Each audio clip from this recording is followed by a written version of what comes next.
Hi friends, ഇത് തളിപ്പറമ്പുള്ള രാജരാജേശ്വരി അമ്പലമാണ് കേട്ടോ. ഇവിടെ ഒരു പ്രത്യേകതയുണ്ട്. രാത്രി 8 മണിക്ക് ശേഷം മാത്രമേ സ്ത്രീകൾക്ക് പ്രവേശനമുള്ളൂ.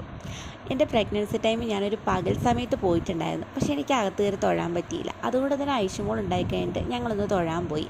പക്ഷേ ഐഷുമോൾ ശശിയായി പോയിട്ടോ. ഐഷുമോൾക്ക് കയറി കാണാൻ പറ്റിയില്ല.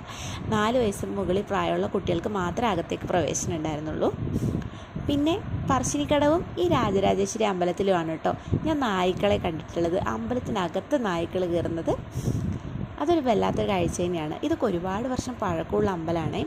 പിന്നെ ഇവിടെ നല്ലൊരു കുളമൊക്കെ ഉണ്ട്. ആൾക്കാരൊക്കെ അങ്ങോട്ടേക്ക് പോകുന്ന കാണാം കേട്ടോ. പിന്നെ ഇവിടെ ആനയൊക്കെ ഉണ്ട്. ഐഷുമോൾ ആദ്യമായിട്ടാണ് കേട്ടോ ആനേനെ കാണുന്നത്. നല്ലൊരു അമ്പലമായിരുന്നു കേട്ടോ. ഒരു പ്രത്യേക ഒരു സമാധാനമാണ് ഈ അമ്പലത്തിൽ കയറിയിട്ട് ഒന്ന് പ്രാർത്ഥിച്ചിട്ടൊക്കെ ഇറങ്ങുമ്പം. ഒരുപാട് ആൾക്കാരുണ്ടായിരുന്നു, നല്ല തിരക്കായിരുന്നു. അങ്ങനെ സന്തോഷമായിട്ട് അന്നത്തെ ദിവസം കഴിഞ്ഞു.